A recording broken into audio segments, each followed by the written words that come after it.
শাসক দলের নেতাদের এই ধরনের হুমকি, শুধু হুমকিটা তো কমই, আমি তো বলবো কাঞ্চন মল্লিক সেই অর্থে শাসক দলের নেতা নয়, শুধুমাত্র বিধায়ক, তাকে তুলে এনে করে দেওয়া হয়েছে। সেই জন্য শুধু হুমকিতে তিনি আটকে ছিলেন। পুরুলিয়ার প্রতুল মাহাতো শাসক দলের ব্লক সভাপতি, আমরা প্রমাণ শুদ্ধ দিলাম, ভিডিও ফুটেজ পর্যন্ত আছে, পুলিশ তাকে তার কেশাগ্র স্পর্শ করেনি। এইরকম হচ্ছে একাধিক শাসক নেতা, এবং তার শুরুটা করেছিলেন শাসক দলের নেত্রী ডাক্তার শ্যামাপদ গড়াইকে হচ্ছে যে হুমকি দিয়ে তাকে যেভাবে সাসপেন্ড করেছিলেন, সেই হচ্ছে যে থ্রেট কালচারের শুরু চিকিৎসকদের উপরে। আসলে এনারা মনে করেন যে হচ্ছে যে যেখানে যারাই ওনাদের পা চাটবেন না, চটি চাটবেন না, যারা ওনাদের হ্যাঁ হ্যাঁ মেলাবেন না, তাদেরকেই ওরা মনে করবে যে ওদের কাছে তারা থ্রেট। কলেজে কলেজে তো আমরা মনোজিৎ মডেল একাধিক ইতিমধ্যেই প্রমাণ পেয়েছি, একাধিক ভিডিও সামনে এসেছে। ঠিক তার পাশাপাশি তৃণমূল বিধায়ক কাঞ্চন মল্লিক, তিনি একেবারে হাসপাতালে ঢুকে তার দাদাগিরি, হাসপাতালে ডাক্তারকে তিনি হুমকি দিচ্ছেন বদলি করে দেওয়ার। আপনিও তো একজন ডাক্তার, কিভাবে দেখছেন এই পুরো বিষয়টিকে? দেখুন, শাসক দলের নেতাদের এই ধরনের হুমকি, শুধু হুমকিটা তো কমই, আমি তো বলবো কাঞ্চন মল্লিক সেই অর্থে শাসক দলের নেতা নয়, শুধুমাত্র বিধায়ক, তাকে তুলে এনে করে দেওয়া হয়েছে। সেই জন্য শুধু হুমকিতে তিনি আটকে ছিলেন। শাসক দলের যারা নেতা তারা কিন্তু হুমকিতে আটকে থাকেন না। 2017 সাল থেকে আমরা চিকিৎসক সংগঠনগুলো যে হিসেব রাখি, তাতে রেজিস্টার্ড হামলার কেস, যারা চিকিৎসক এবং স্বাস্থ্যকর্মীদের উপর যে হামলা হয়েছে, শারীরিক নিগ্রহ হয়েছে, সবগুলো তো কেস রেজিস্টার্ড হয় না। রেজিস্টার্ড কেসের সংখ্যা 1,500 ছাড়িয়ে গেছে গত 7 বছরে, 8 বছরে। ফলে এই 7-8 বছরে আমরা দেখেছি পুরুলিয়ার প্রতুল মাহাতো শাসক দলের ব্লক সভাপতি, আমরা প্রমাণ শুদ্ধ দিলাম, ভিডিও ফুটেজ পর্যন্ত আছে, পুলিশ তাকে তার কেশাগ্র স্পর্শ করেনি মামলা দেওয়ার এফআইআর করার পরে। এইরকম হচ্ছে একাধিক শাসক নেতা, এবং তার শুরুটা করেছিলেন শাসক দলের নেত্রী ডাক্তার শ্যামাপদ গড়াইকে হচ্ছে যে হুমকি দিয়ে তাকে যেভাবে সাসপেন্ড করেছিলেন, সেই হচ্ছে যে থ্রেট কালচারের শুরু চিকিৎসকদের উপরে। এবং তারপরে আমরা একাধিক ঘটনা দেখেছি, মানে শতাধিক ঘটনা দেখেছি, প্রায় 1,500-এর বেশি ঘটনা। শুধু 2017 থেকে আমরা হিসেব রাখতে শুরু করেছি, 11 থেকে 17 আমাদের কাছে হিসেবটা নেই, রেকর্ডটা নেই। ফলে হচ্ছে যে এই রকম যে সব শুদ্ধ ধরলে প্রায় 2-2.5 হাজার ঘটনা হবে, তাতে কিন্তু কাঞ্চন মল্লিক, আমি বলবো যে শুধুমাত্র হুমকি দিয়ে তিনি চুপ করে গেছেন। কেন? তার কারণ হচ্ছে তিনি শাসক দলের নেতা নন, তিনি হচ্ছেন যে তিনি একটা সাজানো বিধায়ক, বিধানসভা সম্পর্কে তার জ্ঞান নেই, আইনসভা সম্পর্কে। সাধারণ বিধায়ক এই জন্যই, তার কারণ হচ্ছে শাসক দলের নেতা হয়ে হিসাবে তিনি বিধায়ক হননি। তাকে হচ্ছে যে ওই ফিল্ম ইন্ডাস্ট্রি থেকে তুলে নিয়ে এসে হচ্ছে যে শাসক দল তাকে টিকিট দিয়েছে, এবং হচ্ছে যে তাকে জিতিয়ে এনেছে। যেভাবে ভোট করানো হয় সেভাবে ভোট করিয়ে হচ্ছে এনেছে। যে এলাকার, উনি কোন এলাকার বিধায়ক, হুগলির কোনো একটা এলাকার, সেই এলাকার মানুষের আদৌ কোনো কাজে লাগে কি না, মানে হচ্ছে যে আমরা জানি না। বিধায়কের যা যা কাজ তিনি আদৌ কোনো দিন করেছেন বলে আমাদের জানা নেই। বরং যখন হচ্ছে জুনিয়র ডাক্তাররা আন্দোলন করছিলেন, হচ্ছে কর্মবিরতি করছিলেন, তখন তিনি প্রশ্ন তুলেছিলেন যে হচ্ছে বেতন তারা ফেরত দেবেন কিনা, এরকম প্রশ্ন তিনি করেছিলেন। আজকে তিনি তার বাড়ির লোককে দেখাতে গিয়ে চিকিৎসককে হুমকি দিয়েছেন। আর এর আগে আমরা দেখেছি ওনার স্ত্রী যখন সন্তান সম্ভব ছিলেন, প্রাইভেট হাসপাতালে তার যে 6 লক্ষ টাকার বিল হয়েছিল, সেটা আমার আপনার ট্যাক্সের পয়সা থেকে সেই বিল মেটানো হয়েছে। ফলে এই যে সাদা হাতি পোষা গণতন্ত্রে, এই সাদা হাতি পোষা হচ্ছে শাসক দল এইরকম তারকাদের নিয়ে আসবেন, তারা হচ্ছে যে না হোমে লাগে না যজ্ঞে লাগে, অথচ তাদেরকে বিধায়ক করে, সাংসদ করে সাজিয়ে রেখে দেবেন। তাদের হচ্ছে যে তাদের বাচ্চা হবার বিল থেকে শুরু করে তাদের সমস্ত কিছু আমাদের ট্যাক্সের পয়সা হবে। আর তারা মনে করেন যে হচ্ছে যে তারা এমন ভিআইপি হয়ে গেছেন যে তারা হাসপাতালের গেট দিয়ে ঢুকলে সমস্ত চিকিৎসকরা লাইন দিয়ে দাঁড়িয়ে যাবেন সব রুগী ছেড়ে, যাতে হচ্ছে যে তাকে আগে দেখে যাওয়া যায়। তবে উনি অনুপ্রাণিত হয়েছেন কিন্তু মাননীয় মুখ্যমন্ত্রীর দ্বারা, কারণ যিনি ডাক্তার শ্যামাপদ গড়াইকে তিনি ক্ষমতায় এসেই 2011 সালে বিআইএন, বাঙুর ইনস্টিটিউট অফ নিউরোলজিতে ঢুকে তৎক্ষণাৎ হচ্ছে সাসপেন্ড করেছিলেন বিনা অপরাধে, এবং সেই ট্র্যাডিশন আজও সমানে চলছে। কিন্তু স্যার, এই যে সেই জায়গায় আবার একটি প্রশ্ন থেকে যাচ্ছে যে শাসক দলের বিরুদ্ধে যেই প্রতিবাদ দেখাবে তারই কি এই একই বদলি? কারণ কি আপনারাও আমরা দেখতে পেলাম আরজি কর কাণ্ডে আপনি অন্যতম মুখ ছিলেন, আপনারও কিন্তু সেই ট্রান্সফারই করা হয়েছিল। এইবারেও আবার সেই ট্রান্সফারেরই হুমকি দেন কাঞ্চন মল্লিক। আসলে এনারা মনে করেন যে হচ্ছে যে যেখানে যারাই ওনাদের পা চাটবেন না, চটি চাটবেন না, যারা ওনাদের হ্যাঁ হ্যাঁ মেলাবেন না, যারাই হচ্ছে যে নিয়ম শৃঙ্খলা দেখাবেন, হাসপাতালে এলে হাসপাতালের অনুশাসন দেখাবেন, বা হচ্ছে যে দুর্নীতির বিরুদ্ধে কথা বলবেন, কোনো অন্যায় অনাচার হলে তার প্রতিবাদ হচ্ছে করবেন, রাস্তায় নামবেন, কণ্ঠ মেলাবেন অন্য মানুষের সঙ্গে, তাদেরকেই ওরা মনে করবে যে ওদের কাছে তারা থ্রেট।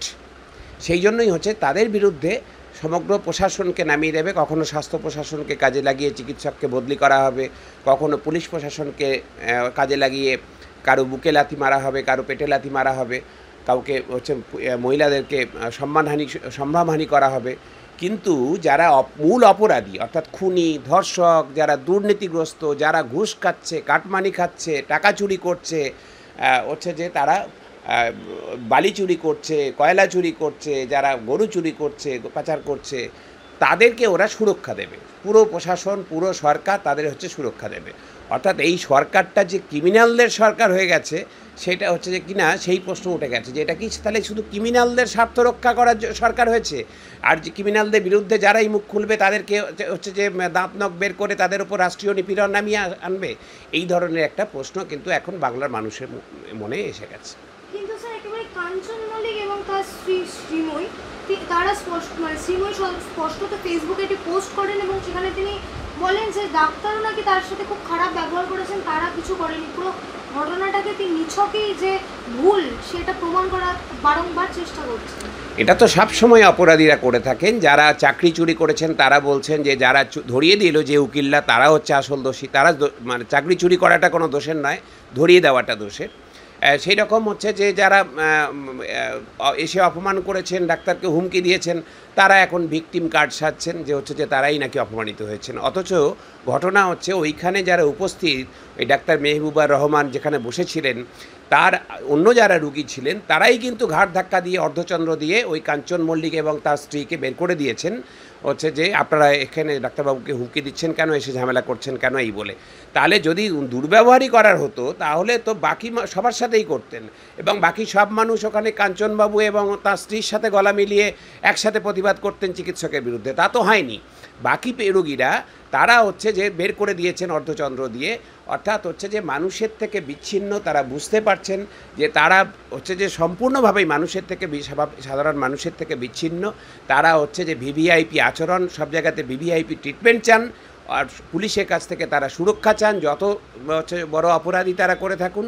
আর তারা হচ্ছে যে যারা প্রতিবাদ করছেন, এই যে যদি ডাক্তার মেহবুবার রহমান ওই অপমান মেনে নিতেন চুপচাপ, তাহলে হচ্ছে যে হয়তো আর হচ্ছে যে ওনার বিরুদ্ধে কোনো কথা বলতেন না এনারা। কিন্তু যেহেতু উনি একটু হলেও প্রতিবাদ করেছেন, অন্য কলিগদেরকে জানিয়েছেন, আমরা জানতে পেরেছি, সংবাদ মাধ্যম জানতে পেরেছে, সেই জন্যই বুঝতে পেরেছেন ভদ্রলোকের হয়তো মেরুদণ্ড আছে। আর তার জন্যই হচ্ছে যে আজকে সামাজিক মাধ্যমকে ব্যবহার করে তার বিরুদ্ধে বিষোদ্গার হচ্ছে। যে মুহূর্তে দেখবে যে প্রতিবাদ, একটুখানি প্রতিবাদের লেশমাত্র আছে, সেখানেই এরা দাঁত নখ বের করবে। কিন্তু একেবারেই শ্রীময়ী তিনি ফেসবুকে একটা ভিডিও পোস্ট করেন এবং সেখানে তিনি বলছেন যে আমাদের সাথে যদি এই আচরণ হয়ে থাকে তাহলে সাধারণ জনগণের সাথে কী হচ্ছে। এদিকে আমার আপনার ট্যাক্সের পয়সায় তার যে সন্তানের জন্ম, সেই বিল বিধানসভায় দিচ্ছেন। সেইটাই তো কথা, যে হচ্ছে যে আমার আপনার সঙ্গে উনি কি নিজেকে আলাদা কি মনে করেন? ওনার কি 5টা পা বেরিয়েছে, সাপের 5 পা দেখেছেন? তা তো নয়। যে ওনার সঙ্গে এরকম হয়, ওনার সঙ্গে কী হয়েছে? ওনাকে অপেক্ষা করতে বলেছে, যে রোগীটা দেখছেন ডাক্তারবাবু সেই রোগীটা দেখা শেষ করে তারপর ওনাকে দেখে দেবেন। উনি ওইটুকু ধৈর্যও ধরবেন না।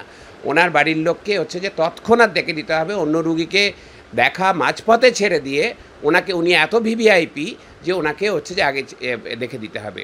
এই অন্যায় দাবি বাংলার চিকিৎসক সমাজ কোথাও মেনে নেবেন না। শুধু চিকিৎসকরা না, এবারে এই গত 1 বছরে সারা পশ্চিমবাংলার মানুষ বুঝে গেছেন, দেওয়ালে পিঠ থেকে যাওয়া মানুষ, তারা যে স্পর্ধাটা পেয়েছেন, তারা যে সাহসটা পেয়েছেন, তারা যে বুকে বল পেয়েছেন, যে বহু মানুষ আমাদের সঙ্গে আছেন যারা থ্রেড কালচারের বিরুদ্ধে একসাথে গলা মেলাচ্ছেন, তারা একসাথে পায়ে পা মিলিয়ে মিছিলে হাঁটছেন। ফলে এই অভয়া আন্দোলনের পর থেকে বিশেষত মানুষ কিন্তু আর চুপ করে থাকছেন না। সে চিকিৎসক হোক, অন্য কোনো পেশার মানুষ হোক, শ্রমিক হোক, কর্মচারী হন, গ্রামের সাধারণ মানুষ হন, শহরের সাধারণ মানুষ হন, তারা কিন্তু প্রতিবাদ করছেন। আর এই প্রতিবাদেই হচ্ছে বিপদ দেখছেন, মানে হচ্ছে আমাদের যারা শাসক দলের লোকজন রয়েছেন, তারা এতদিন ধরে যে ক্ষমতা তারা ভোগ করেছেন, ওনারা ভাবছেন, আশঙ্কা করছেন যে তাহলে বোধহয় আমাদের ক্ষমতাটা আর থাকবে না, মানুষ আর মানবে না আমাদের। এই জন্যই তারা এইসব আজে বাজে বকছেন, সমাজ মাধ্যমকে ব্যবহার করে নানা রকম কথা বলছেন। স্যার একেবারেই শেষ প্রশ্ন, আমরা স্বাস্থ্য ভবনের ভূমিকা তো আরজিকর কাণ্ডে একেবারে স্পষ্ট তো দেখতে পেয়েছিলাম, এইবারেও যেমনটা জানা যাচ্ছে স্বাস্থ্য ভবনে নাকি অভিযোগ করা হয়েছে, স্বাস্থ্য ভবনকে আদেও কোনো সঠিক পদক্ষেপ নেবে বলে মনে হয়? স্বাস্থ্য ভবন, দেখুন, স্বাস্থ্য দপ্তরের মন্ত্রী হচ্ছেন মাননীয় মুখ্যমন্ত্রী। সেই দপ্তরে কর্তব্যরত অবস্থায় একজন মহিলা চিকিৎসক ধর্ষিতা হলেন, খুন হলেন, তার বিচার হলো না। প্রকৃত অপরাধীরা এখনও ধরা পড়ল না, একজন বাদে বাকিরা ধরা পড়ল না। তাদেরকে প্রশাসন আড়াল করলো, তথ্য প্রমাণ লোপাট করতে সাহায্য করলো অপরাধীদের। এবং যে হচ্ছে চিকিৎসক কুলের যারা কলঙ্ক, যাদের ডাক্তার অভিক দে, ডাক্তার বিরূপাক্ষ বিশ্বাস, সবাই তাদের নাম জানে, তারা হচ্ছে তাদের থ্রেট করার ভিডিও, অডিও এইসব হচ্ছে যে ভাইরাল হয়েছে, সবাই সংবাদ মাধ্যমে আপনারাও দেখিয়েছেন। এবং হচ্ছে এদের বিরুদ্ধে তদন্ত কমিটি বসেছিল, স্বাস্থ্য দপ্তরেরই তদন্ত কমিটি, সেখানে 33-35টা করে কমপ্লেন তথ্য প্রমাণ সহ জমা পড়েছে। এবং তদন্ত কমিটি স্বাস্থ্য ভবনে জমা দিয়েছে সেই রিপোর্ট আজ থেকে 7-8 মাস আগে হলো। সেখানে মলেস্টেশনের অভিযোগ আছে, তোলাবাজির অভিযোগ আছে, প্রমাণ আছে, সমস্ত কিছু আছে। তা সত্ত্বেও তারা সেই ফাইল চেপে বসে আছেন, তারা কিছু ব্যবস্থা নিচ্ছেন না। তারা ব্যবস্থা নিচ্ছেন কি না, আমরা যারা প্রতিবাদে হচ্ছে যে সরব হয়েছি তাদের ফাইল শুরু করে দিয়ে তাদেরকে কত দূরে ট্রান্সফার করা যায় সেই সক্রিয়তা তারা দেখিয়েছেন। ফলে এই কাঞ্চন মল্লিকের বিরুদ্ধে যে করা যে হচ্ছে যে অভিযোগ, তার যে হচ্ছে যে কিছুই করবেন না স্বাস্থ্য দপ্তর, সেটা বোঝাই যাচ্ছে। শাসক দলের একটা করে এক্সটেন্ডেড উইং হয়ে গেছে এগুলো, শাসক দলের দলীয় রাজনৈতিক অফিস হয়ে গেছে দপ্তরগুলো। স্বাস্থ্য দপ্তরও তাই, শাসক দলের একটা রাজনৈতিক হচ্ছে যে আড্ডাখানা সেটা হয়েছে, আস্তানা হয়েছে। আমাদের স্বাস্থ্য দপ্তর বলুন, ওয়েস্ট বেঙ্গল মেডিকেল কাউন্সিল বলুন, এগুলো সবই শাসক দলের দপ্তরে পরিণত হয়েছে। অর্থাৎ দল, সরকার, প্রশাসন সব একাকার হয়ে গেছে। এবং সেখানে কোনো রকমের কোনো সুবিচার পাবার কোনো আশা চিকিৎসকদের নেই। ফলে ঐক্যবদ্ধ চিকিৎসক আন্দোলনই একমাত্র পথ।